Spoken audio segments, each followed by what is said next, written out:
Hey guys, welcome back to my channel. So this is a new channel. I'm still trying to get the setup right and the lighting right. I don't think I'm doing it right now, but I think I'll just have to fix it later because I've been tampering with these lights for like an hour and I still can't seem to get it right. So we're just gonna have to deal with it for today. And my face doesn't add any extra context to what we're talking about. So today we're going to be talking about the case of Kris Wu, a Chinese star who got arrested recently on the allegation of rape and raping minors. This is a huge story everywhere actually, but especially where I'm from Southeast Asia. I'm from Vietnam, and I can't get online without somebody talking about him or writing some sort of post about how shocked they are that this whole thing happened. So let's get into it. And if you guys see me looking down, it's because I have a script down here. It's actually pretty hard to like gather all of the information because I don't speak Chinese, and most of the initial posts actually are in Chinese, and I have to find like translations elsewhere, so bear with me here. He's a Chinese-Canadian actor, singer, and songwriter who's active in China, and he was born in 1990 in Guangzhou, China. My Chinese friends, I'm so sorry. He was born Li Jiaheng, but he later changed his Chinese name to Wu Yifan for personal reasons. I've heard in some blogs that said that it was because he changed from his dad's name to his mom's surname after they separated and their marriage sort of disintegrated, and he moved in with his mom. Due to the divorce, he had a pretty tumultuous childhood. A lot has been made about his childhood and how it affected him later on, and I've seen a lot of people try to put some of the things that he did on his mother. I don't know how fair that is, but we're just gonna get into it. So he had a pretty tumultuous childhood after his parents divorced. At the age of 10, he immigrated to Vancouver with his mother, and he stayed in there for a little while.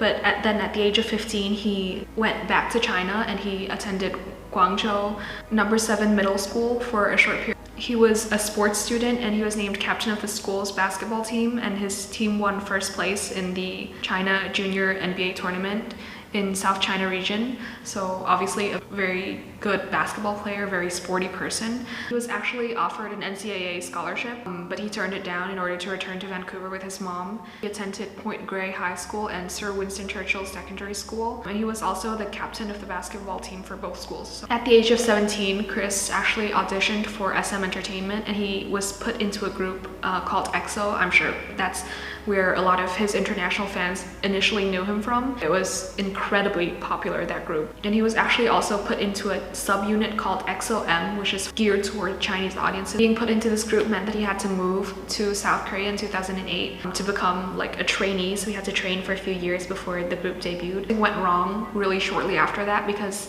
in May of 2014, he actually filed a lawsuit against SM Entertainment, and he terminated his contract with them, and he stated a violation of human rights as the main reason. 1 year later, in July of 2015, SM Entertainment actually filed a lawsuit against Kris and the Chinese companies that he was working with, that it caused great financial harm to the group and the company as a whole for him to go back to China after he left EXO and work with a bunch of Chinese companies and work actively as a Chinese artist.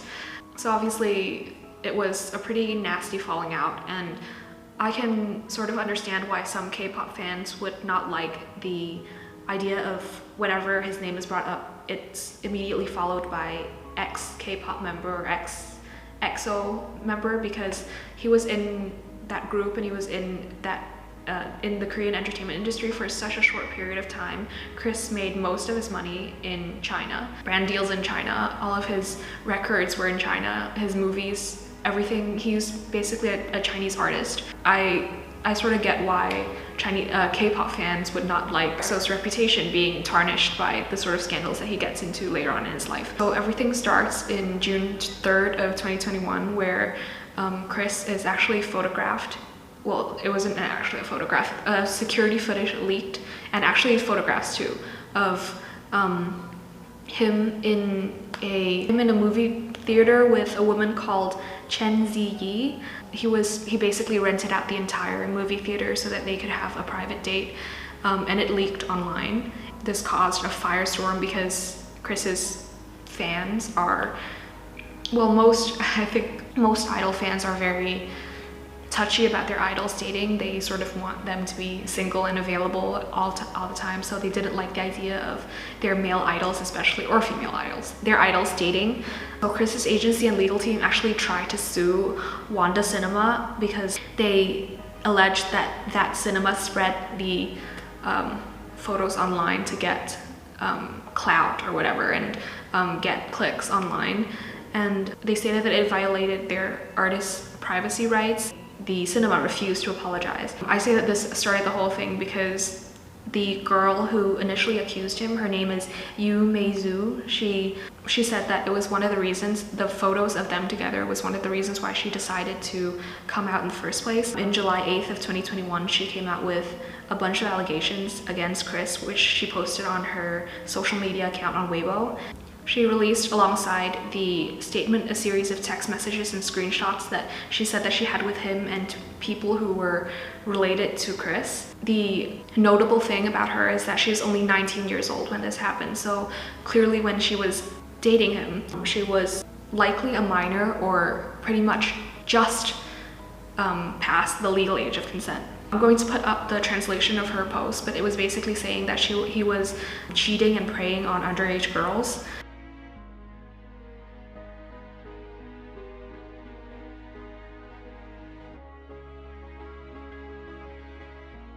And she also, and included in the screenshots was a bunch of text messages that she had with two other individuals that said that they were going to help her get into the entertainment industry, and the implication behind it is that this was what Kris promised her.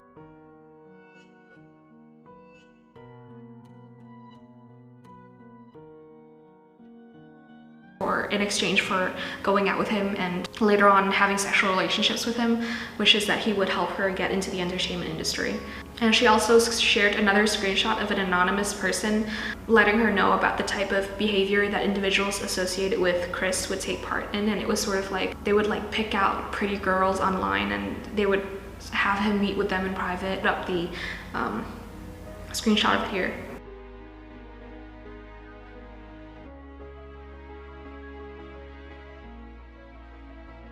And on the same day, Kris and his legal team released their initial denial. Kris's representatives and legal counsel released a statement saying that the claims by the girl was false and that she fabricated the messages.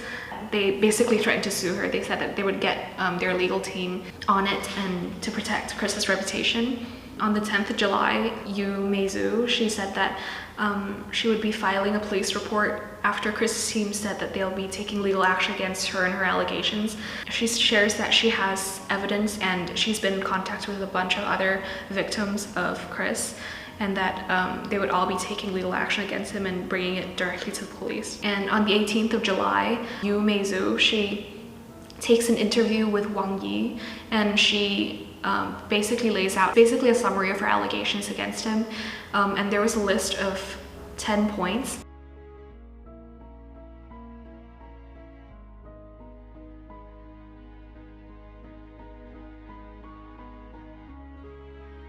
The most salacious ones were widely reported. It was about him never taking safety precautions during sex and describing the disgusting ways in which he would try to get girls to hook up with them. Literally prey on his own fans because he would meet them at fan clubs and fan meets, and he would pick out the young and pretty girls and saying that they would go to a more exclusive mini fan meet, and it was basically at a hotel, and he would tell them to go into the hotel where some of the other fans would be gathering, but it was literally just Kris alone in a hotel, and they would likely have sexual relations in that room.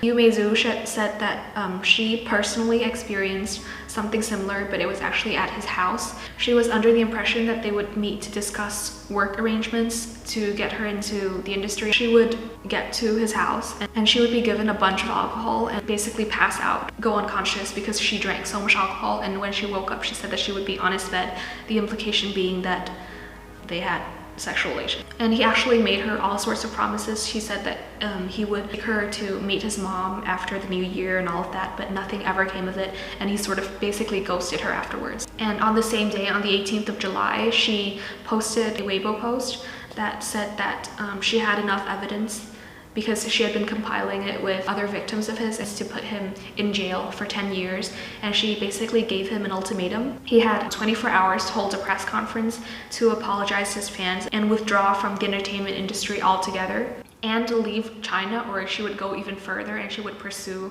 this whole case until the end.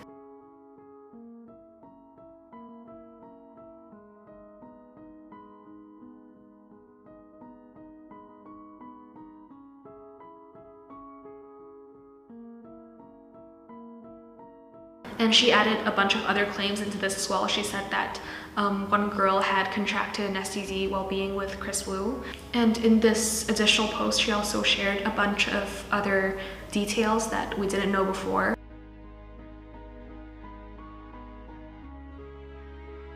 She basically said that he had an STD while he was seeing this girl, and this basically forced her to have an abortion. And she also shared that a lot of just intimate details about his sex life when she was with him. She said that he liked to talk himself up a lot, and he would basically sort of boast about his sexual prowess, which is all just disgusting when you think about how young she was and how he got her into the situation in the first place, preying on your own fans. So on the 18th of July, one of the brand deals that Kris had, he was basically a huge deal in China. He was one of the most followed celebrities on Chinese social media sites, and a lot of brands were falling over themselves to work with him. Really large brands, really lucrative brands too, like Louis Vuitton, Porsche, really big luxury brands, and all the smaller brands as well. And after the mounting pressure, Cannes, is that how K-A-N-S, I'll put their logo up here, was the first brand to terminate Kris's brand endorsements. And the other brands didn't do anything yet, but they all put their posts to private to see how this would unfold. But by the end of this, Kris would lose all of his brand deals, and that was the least of his concerns because he would be in jail. And on the 19th of July, a former SNH48 member, I think that's like a girl group in China, I think, Zhang Deishan, I'm sorry, my pronunciation is so bad, shares a post of past alleged conversations with Kris Wu, of how he tried to hit on her and said really disgusting things, and she was also really young, underage. On July 19th, Kris comes out with another denial of the allegation, released it through a statement on his Weibo account. He said it in pretty strong words, and I think he realized that this could have some serious legal ramifications just beyond ruining his reputation, and so he came out with a firm denial. He said that he never did any of the things that they were accusing him of doing, and that if he did, he would willfully accept the punishments and the accountability that would come with it. But I don't know how much that this helped him, because it was already snowballing into such a huge thing, and there were already so many different allegations and different people coming out. He said that I didn't want to respond previously because I didn't want to interfere with the progress of the legal process, but I didn't expect that my silence would lead to more intense attacks from those who were spreading rumors. I have reached my limit. I have only seen Miss Yu once at a gathering with friends on December 5th, 2020. I didn't force her to drink. I didn't take away her phone, and none of the details she described ever happened. There were a lot of people at the gathering that will confirm this. I'm sorry to have caused inconvenience to everyone. I declare there has never been a so-called selection of concubines, no rape after seduction, rape after using date rape drugs, no minors. If there had been any such actions, please don't worry, I'll go to prison and myself, and I'll take legal responsibility for my words. On the same day, Yu released an interview with NetEase, going into details about the trauma that she faced after seeing Kris Wu, and that she said that the one takeaway that she had after that relationship is that she never wanted to have another relationship again.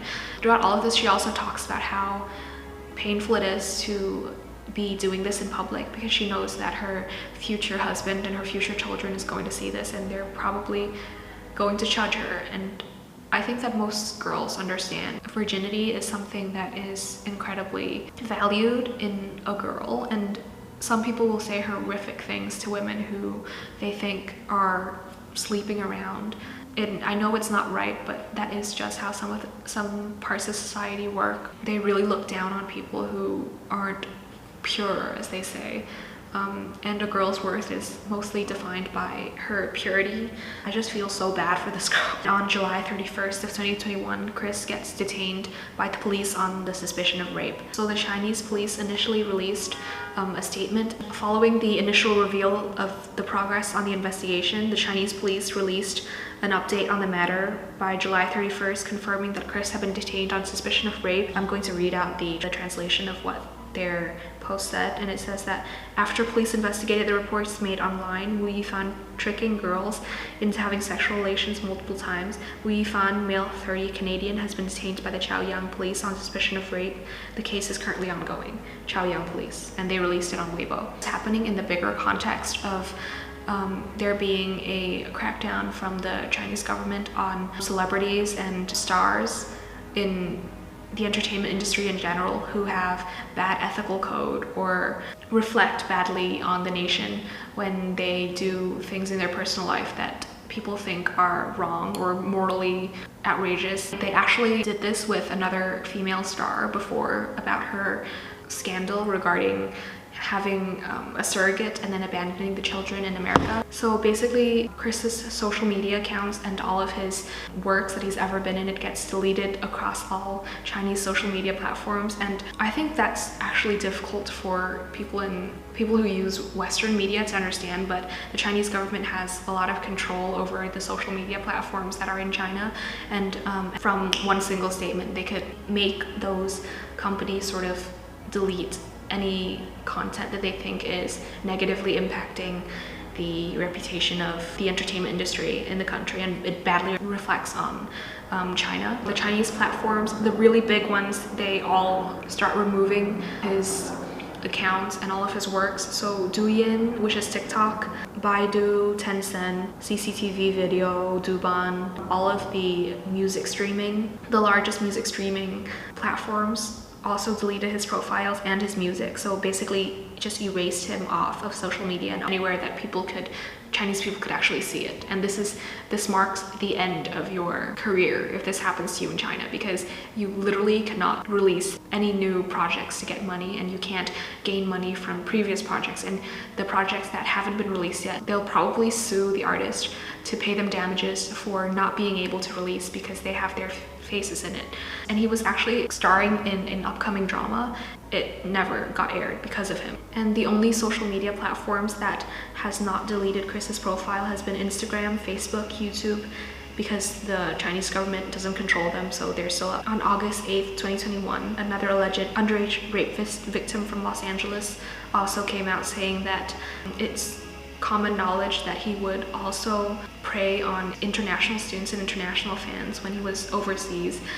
She said that it began with attending his parties and drinking. He would basically rape minors when they were intoxicated, which is very consistent with the allegations that Mei Zhu said.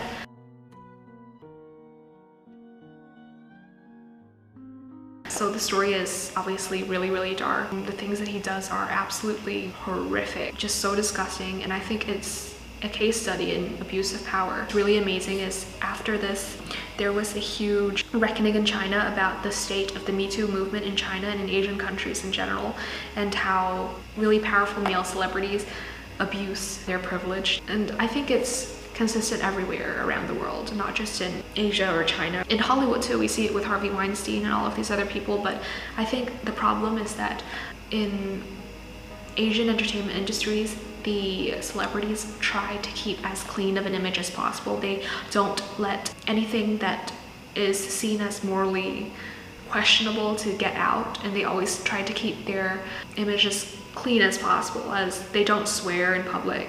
They don't, and so there's a facade of this person is really safe and nice, but you never really know. Someone might present themselves as the nicest person on camera and be an absolute douchebag in real life, because it's really important not only to hold celebrities accountable when they do things like this, but also for fans to be careful when they interact with or they put too much trust in their idols, because sometimes it can be misplaced, and sometimes in very, very rare occasions it can be detrimental to your safety. And obviously everything I say here is alleged. He hasn't been convicted of any crimes yet, and everyone is innocent until proven guilty. I have heard some people say that the Chinese police only detain people when they're absolutely sure of a crime, but I'm not sure how true that is, and I don't think that's the correct way to think about things when all of the evidence hasn't been presented yet. But anyways, it's just a really sad story all around, and I feel so sorry for all the minors that are impacted in a way that will probably be able to get over the trauma of it. And even you said that she had suffered trauma that she knows she's never going to recover from, and she feels scared of getting into new relationships now. It's just a really sad cautionary tale about how media and social media can sort of build up this celebrity and put them on a pedestal. What's really disgusting is all of the things that his fans said to the accusers when they were initially coming out. I've seen translations of them being called everything. You actually had to disable your social media for a little while because the hate was getting so much. I think that's the byproduct of seeing your celebrities and idols who you don't even know as almost deities, where they can't do anything wrong, and just idolizing them so much that you can't see that maybe there's a problem here. Maybe they're human, they make mistakes. Yeah, tell me what you think about this story. I know there are probably many different thoughts on this because it's clearly a very polarizing issue and a very sad state of affairs. So thank you so much for watching.